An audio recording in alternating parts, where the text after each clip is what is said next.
Shalom, selamat datang kembali di Pelita Padre Pio. Coba Anda bayangkan malam hari pada hari Jumat di masa Prapaskah. Rumah menjadi sunyi, pekerjaan telah selesai, dan sebagian besar orang hanya ingin beristirahat. Namun Padre Pio sering mengatakan bahwa justru pada saat-saat seperti itulah jiwa manusia sedang diuji. Karena bagi banyak orang, hari Jumat berlalu begitu saja tanpa disadari. Sementara bagi jiwa yang berjaga, hari itu adalah saat untuk berdiri bersama Kristus yang tersalib. Hari ini kita akan merenungkan satu disiplin rohani sederhana. Meluangkan beberapa menit setiap Jumat malam untuk berlutut, merenungkan sengsara Kristus, memeriksa hati, dan mempersembahkan pengorbanan bagi seseorang. Hal ini tampak kecil tetapi dapat mengubah hati seseorang jika dilakukan dengan setia selama masa Prapaskah. Padre Pio mengajarkannya tanpa kompromi dan ia menghidupinya dalam dagingnya sendiri. Jika Anda tidak dapat berdiri bersama Kristus pada hari Jumat, Anda tidak akan mengenalinya pada hari Minggu. Padre Pio tidak berbicara tentang masa Prapaskah sebagai penyesuaian musiman. Ia berbicara tentangnya sebagai sebuah medan pertempuran. Dan hari Jumat adalah garis depan. Dan izinkan saya mengatakannya dengan jelas bagi kebanyakan orang. Hari Jumat adalah tempat di mana kehidupan rohani mati secara diam-diam, bukan karena pemberontakan yang besar atau penolakan terang-terangan terhadap iman, tetapi dengan kenyamanan dan keputusan-keputusan kecil yang tampaknya tidak berbahaya. Dengan kata nanti, dengan kata besok, dan dengan kalimat, saya akan mulai lagi minggu depan. Padre Pio tidak akan membiarkan kelembutan seperti itu. Ia akan mengatakan kepada Anda bahwa sebuah jiwa tidak hanyut begitu saja menuju surga. Sebuah jiwa dibawa ke sana melalui pengorbanan, melalui ketaatan, dan melalui perlawanan harian terhadap diri sendiri. Dan bagi Anda godaan ini lebih tajam, karena Anda dilatih untuk menghindari ketidaknyamanan dengan segala cara. Anda membayar untuk menghindarinya, Anda mengobatinya, dan Anda menghiburnya. Anda mengalihkan diri darinya. Anda memperlakukan ketidaknyamanan seperti musuh. Tetapi dalam kekristenan, ketidaknyamanan seringkali merupakan pintu masuk musuh dalam diri Anda. Tidak semua penderitaan itu kudus, tetapi penderitaan yang dipilih dan dipersembahkan dengan kasih mengubah diri Anda. Itu memalingkan hati keluar, itu mematahkan keegoisan. Itu memberi ruang bagi Tuhan. Jadi saya memperingatkan Anda sejak awal. Jika Anda mendengarkan ini dan Anda hanya mengangguk, tidak ada yang akan berubah. Anda telah mengangguk selama bertahun-tahun. Anda telah mendengar homili, menonton video, dan membaca buku.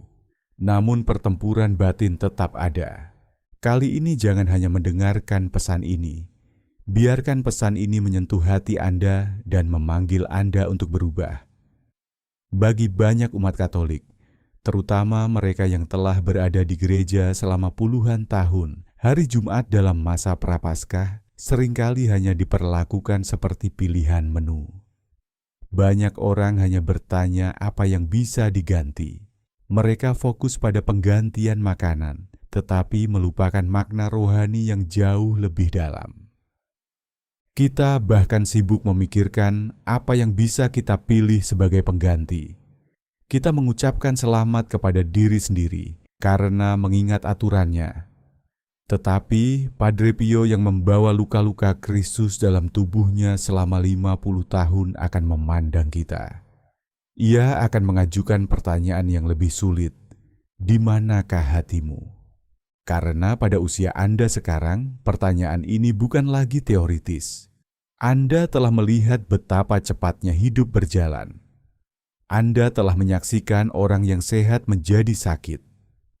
Anda telah melihat orang yang kuat menjadi lemah. Anda juga telah melihat banyak hal berubah dalam hidup. Anda telah melihat perselisihan di dalam keluarga. Anda telah melihat anak-anak tumbuh dan membuat pilihan yang tidak dapat Anda kendalikan. Jadi hari Jumat bukan sekadar tradisi keagamaan. Hari Jumat adalah sebuah cermin. Ia menunjukkan apa yang benar-benar Anda cintai ketika tidak ada yang melihat. Dan Anda harus jujur tentang hal ini. Banyak orang pada tahun-tahun terakhir hidup mereka tidak menjadi lebih kudus. Mereka menjadi lebih kaku, lebih keras kepala, lebih mudah tersinggung, dan lebih sinis.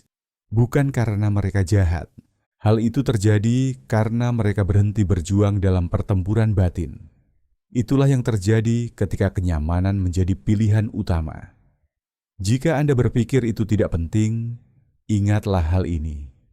Keluarga Anda tidak hanya mewarisi uang Anda.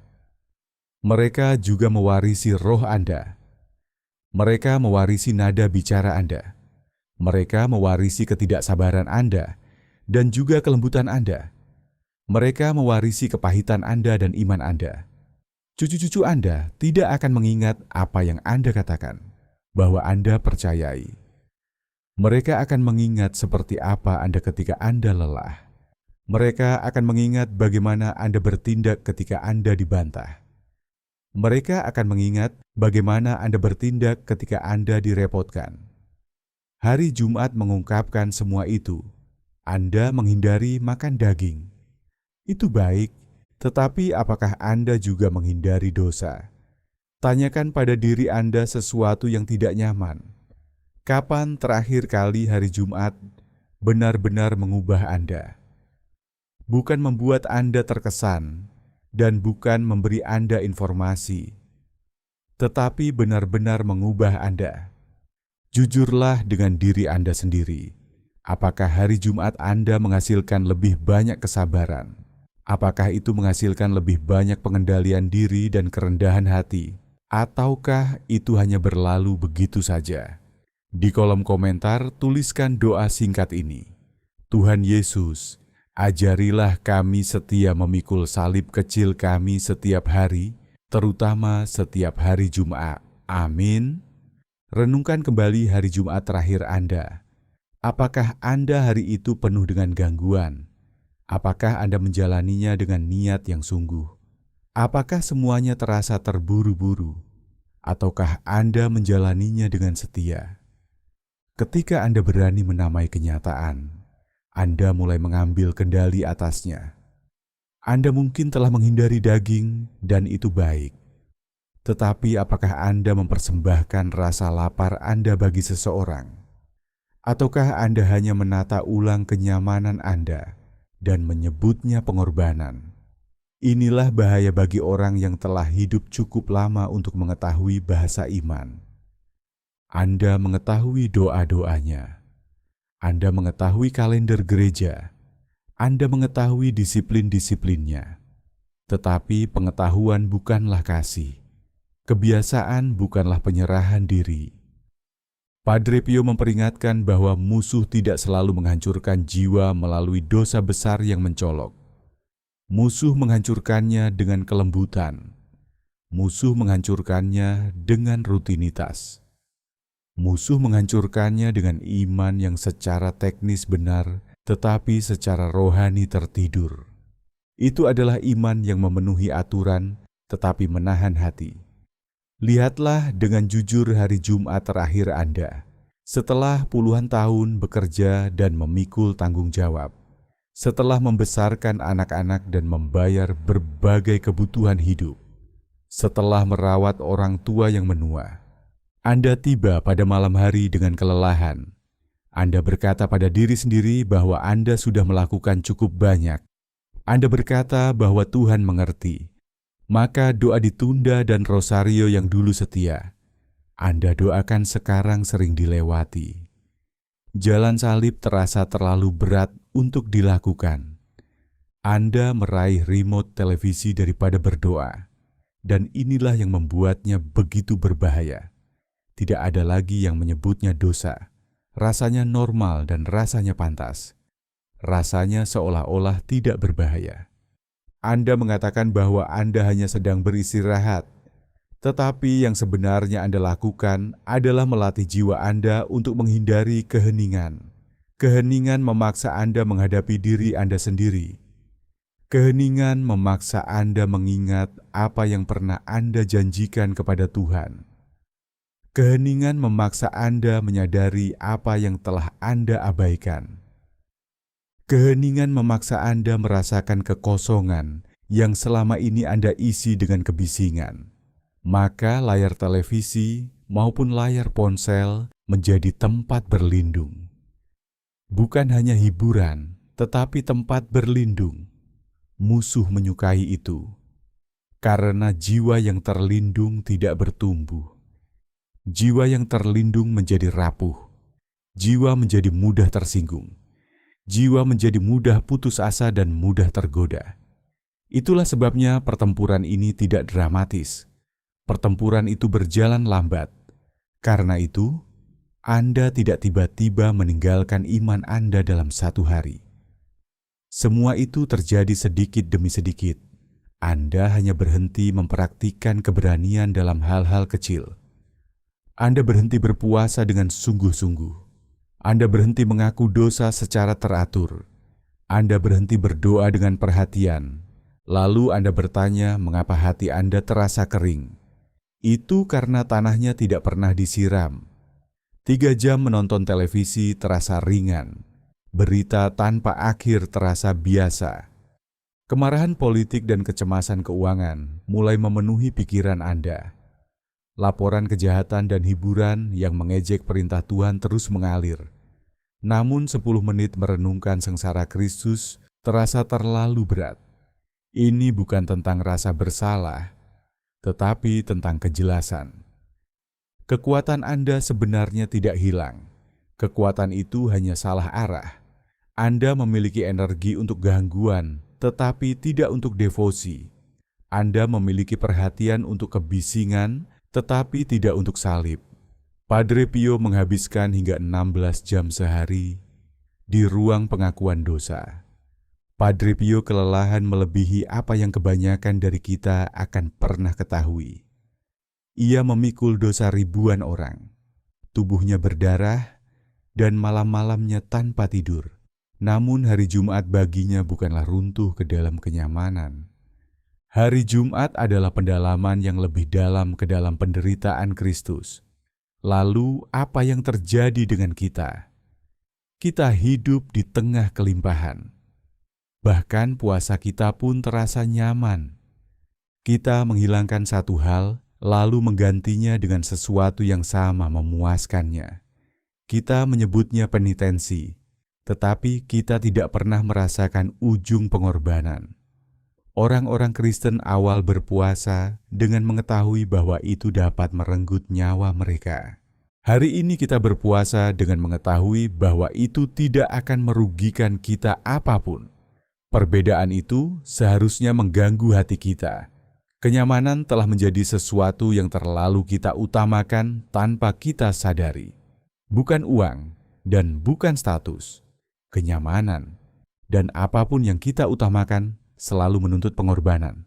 Pertanyaannya adalah, kepada siapa Anda berkorban? Setiap hari Anda mengorbankan sesuatu. Anda mengorbankan waktu, perhatian, dan kedamaian batin. Entah kepada Tuhan atau kepada kenyamanan. Kenyamanan menuntut Anda menghindari percakapan yang sulit. Kenyamanan menuntut Anda menghindari pengakuan dosa. Kenyamanan menuntut Anda tetap terganggu. Kenyamanan menuntut Anda menjaga kesombongan Anda tetap utuh. Kenyamanan tampak lembut, tetapi sebenarnya kejam. Kenyamanan mencuri keberanian Anda tanpa mengumumkan dirinya.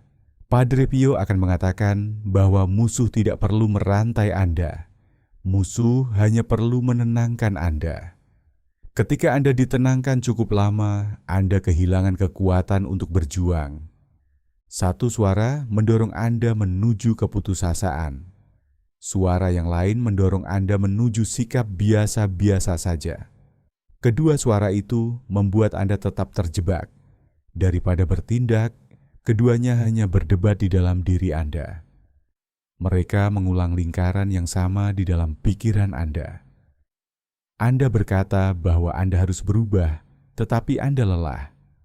Anda berkata bahwa Anda harus pergi mengaku dosa, tetapi Anda akan pergi nanti. Anda berkata bahwa Anda harus menghentikan kebiasaan ini, tetapi Anda juga berkata bahwa Anda sudah pernah mencoba sebelumnya. Pikiran itu terus berputar di dalam diri Anda. Sekilas itu terasa seperti Anda sedang berpikir dengan serius. Namun sebenarnya Anda hanya berjalan dalam lingkaran yang sama. Anda merasa seolah-olah sedang mempertimbangkan sesuatu dengan bijak. Padahal kenyataannya, Anda hanya menunda keputusan yang sudah Anda ketahui harus Anda ambil. Padre Pio tidak akan membiarkan Anda duduk dalam kabut seperti itu.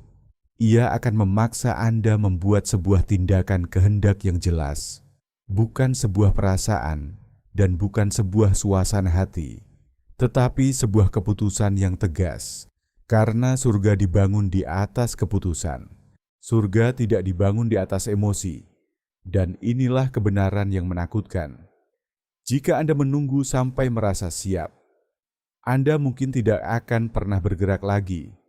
Menunggu perasaan yang tepat seringkali berarti tidak pernah memulai. Jadi kebenaran harus datang lebih dahulu. Setelah kebenaran, barulah belas kasih dapat bekerja. Kelumpuhan rohani tidak terasa dramatis. Ia terasa masuk akal dan terlihat wajar. Anda masih berdoa sesekali. Anda masih menghadiri misa pada sebagian besar waktu. Anda masih percaya di dalam pikiran Anda, tetapi intensitas batin Anda telah mendingin. Anda tidak lagi gemetar di hadapan Ekaristi. Anda tidak lagi takut menyinggung Tuhan. Anda tidak lagi lapar akan kekudusan. Dan bagian yang paling berbahaya adalah Anda telah belajar hidup dengan keadaan itu. Anda mulai menganggapnya sebagai sesuatu yang normal. Padre Pio pernah berkata bahwa jiwa yang suam-suam kuku tidak jatuh secara tiba-tiba. Mereka memudar secara perlahan dari dalam. Perubahan itu hampir tidak terlihat. Apakah Anda sedang memudar? Berhentilah sejenak dan renungkanlah. Biarkan pertanyaan itu menyentuh hati Anda. Jika kata-kata ini menyentuh Anda, tanamkan dalam diri Anda kata ini. Bangkit. Suara Tuhan berbeda dari suara yang menipu itu. Tuhan tidak bernegosiasi dengan alasan-alasan Anda, tetapi Ia juga tidak menghancurkan kelemahan Anda. Ia memanggil Anda untuk naik lebih tinggi. Ia mengundang Anda untuk kembali. Dan inilah disiplin kecil Anda untuk minggu ini. Sebelum Anda membela diri dalam sebuah pertengkaran, berhentilah selama 3 detik. Hanya 3 detik saja. Jeda kecil itu adalah peperangan rohani. Jika Anda lebih sering bergumul dengan kesombongan daripada keputusasaan, belajarlah akan kerendahan hati. Jika Anda lebih sering bergumul dengan keputusasaan, peganglah kepercayaan kepada Tuhan. Katakan dengan jujur bahwa Anda telah menjadi lemah.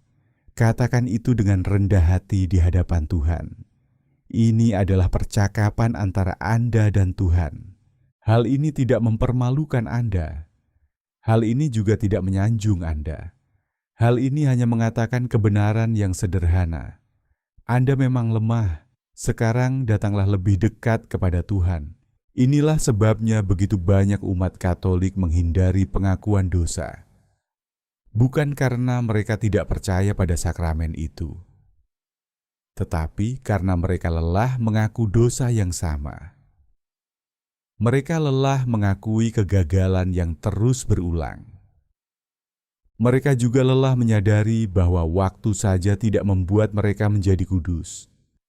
Mereka menyadari bahwa disiplin mereka memudar sedikit demi sedikit. Pada saat yang sama, kenyamanan mereka meningkat, dan hati mereka mulai menjadi tumpul. Padre Pio sangat tegas di ruang pengakuan dosa ketika tidak ada penyesalan.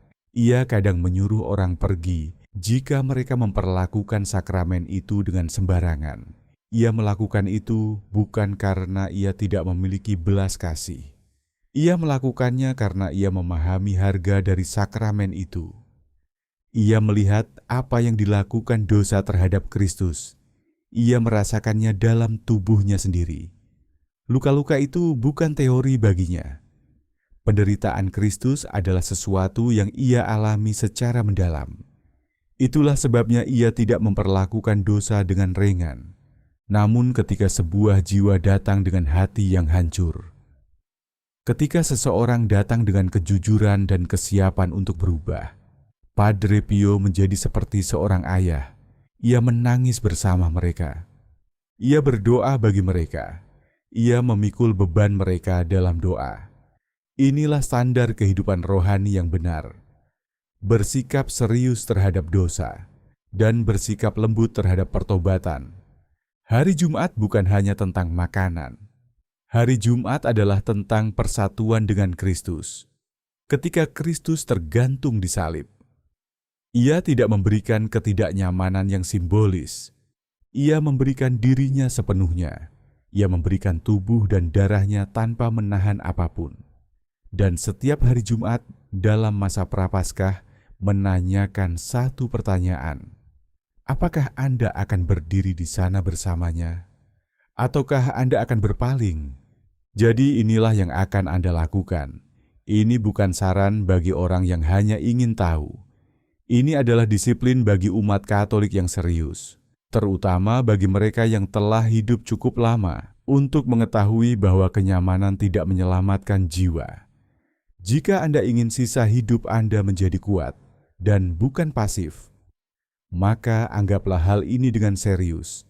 Setiap Jumat malam dalam masa Prapaskah sebelum Anda tidur, Anda tidak akan langsung terjatuh ke dalam tidur. Anda akan berhenti sejenak dan mengingat pengorbanan Kristus. Anda akan memberi waktu bagi jiwa Anda. Waktu itu mungkin hanya beberapa menit. Untuk membuat ini nyata, Anda harus membuatnya jelas. Rencana yang samar biasanya tidak bertahan lama. Karena itu dengarkan dengan saksama. Anda harus memilih satu waktu yang tetap. Bukan waktu yang sempurna, tetapi waktu yang tetap. Bagi sebagian orang itu mungkin pukul 9.30 malam. Bagi yang lain mungkin pukul 10.15 malam. Pilih waktu yang benar-benar ada dalam kehidupan Anda. Setelah itu, buatlah satu tempat kecil yang menjadi tempat doa. Itu bisa berupa sebuah kursi atau sebuah sudut ruangan. Anda juga bisa menaruh sebuah meja kecil dengan salib di atasnya. Sesuatu yang terlihat dan mengingatkan Anda. Lingkungan Anda mempengaruhi perilaku Anda. Tempat yang sama akan melatih hati Anda untuk berdoa. Kemudian setiap hari Jumat, Anda akan memulai dengan cara yang sama. Buatlah tanda salib secara perlahan. Jangan terburu-buru. Lakukan dengan penuh kesadaran dan hormat. Setelah itu ucapkan satu kalimat sederhana. Katakan, Yesus, aku di sini. Kalimat sederhana itu mematahkan gangguan pikiran. Kalimat itu membawa jiwa Anda hadir pada saat itu. Setelah itu, bacalah kisah sengsara Kristus. Bacalah dengan perlahan dan dengan perhatian. Kemudian sebutkan dosa Anda dengan jujur. Setelah itu, persembahkan pengorbanan kecil Anda bagi satu jiwa. Akhiri doa itu dengan satu tindakan kepercayaan. Katakan, ke dalam tangan-Mu Tuhan aku menyerahkan seluruh hidupku. Seluruh proses ini hanya membutuhkan 5-10 menit. Tetapi kebiasaan kecil ini dapat mengubah hidup Anda. Perubahan itu terjadi karena konsistensi. Konsistensi adalah hal yang paling ditakuti oleh jiwa yang lemah. Konsistensi menyingkapkan alasan-alasan yang kita buat. Sekarang kita mulai dengan sikap pertama dari doa sederhana ini. Pertama, Anda akan berlutut. Jika lutut Anda tidak kuat atau tidak dapat berlutut, maka duduklah dengan tegak, kaki menyentuh lantai dan punggung tegak. Jangan membungkuk dan jangan melakukan banyak hal sekaligus. Tubuh Anda harus menunjukkan bahwa momen ini berbeda. kedua Anda akan membuka Injil. Bacalah bagian tentang sengsara Kristus secara perlahan. Bacalah tentang penderitaan di Taman Getsemani. Bacalah tentang pencambukan dan perjalanan memikul salib. Jangan terburu-buru saat membacanya. Biarkan kalimat menyentuh hati Anda. Ketiga, Anda harus menyebutkan satu dosa yang nyata dari minggu itu. Jangan menggunakan kata-kata umum. Sebutkan sesuatu yang spesifik. Misalnya Anda berbicara kasar kepada pasangan Anda, atau Anda menyimpan kepahitan dalam hati, atau Anda membuang waktu berjam-jam dalam gangguan. Bawalah semuanya ke dalam terang. Jangan tergesa-gesa dalam momen ini. Usahakan rumah menjadi sunyi. Matikan televisi dan letakkan ponsel dengan layar menghadap ke bawah. Redupkan lampu jika perlu, atau nyalakan lilin. Biarkan rumah terasa berbeda selama beberapa menit. Cucu-cucu Anda mungkin tidak pernah melihat kehidupan doa pribadi Anda. Tetangga Anda mungkin tidak mengetahui perjuangan batin Anda. Tetapi surga melihat semuanya. Ketika Anda berlutut secara tersembunyi, sesuatu yang tidak terlihat mulai dikuatkan. Beginilah warisan rohani dibangun. Warisan itu tidak dibangun melalui harta. Warisan itu dibangun melalui doa syafaat. Keempat, Anda akan mempersembahkan pengorbanan hari Jumat Anda bagi seseorang. Sebutkan nama orang itu dengan jelas. Mungkin seorang anak yang menjauh dari gereja. Mungkin seorang anak perempuan yang berada dalam pernikahan yang sulit. Mungkin seorang cucu yang sedang mencari arah hidup. Mungkin seorang teman yang sedang melawan penyakit. Katakan kepada Tuhan bahwa Anda menyatukan pengorbanan kecil ini dengan salib Kristus bagi mereka. Inilah cara hari Jumat menjadi nyata. Pengorbanan kecil itu berubah menjadi doa syafaat. Sikap ini meruntuhkan kesombongan manusia. Ego manusia membenci sikap berlutut. Ego membenci pengakuan yang jujur. Ego tidak suka mengakui kesalahan tanpa alasan. Tetapi justru karena itu sikap ini membebaskan hati. Ketika Anda mempersembahkan rasa lapar dan kelelahan Anda, ketika Anda mempersembahkan pengendalian diri kecil bagi jiwa orang lain, sesuatu mulai berubah di dalam hati Anda. Disiplin Anda berubah menjadi kasih. Disiplin Anda berubah menjadi kasih. Dan disitulah rahasia kehidupan rohani yang sejati. Hal-hal kecil yang dilakukan dengan setia di hadapan Tuhan perlahan mengubah hati Anda. Apa yang tampak sederhana di mata dunia menjadi berharga di hadapan surga. Karena setiap pengorbanan kecil yang dipersembahkan dengan kasih tidak pernah hilang di hadapan Tuhan. Kalau kamu merasa renungan ini bermanfaat, tolong like, subscribe, dan share. Mari sebarkan kebijaksanaan rohani Padre Pio kemana-mana. Terima kasih sudah ikut dalam perjalanan iman ini. Semoga doamu kuat, imanmu teguh, dan rosariomu selalu dekat di hatimu. Yesus, Engkau andalanku. Amin.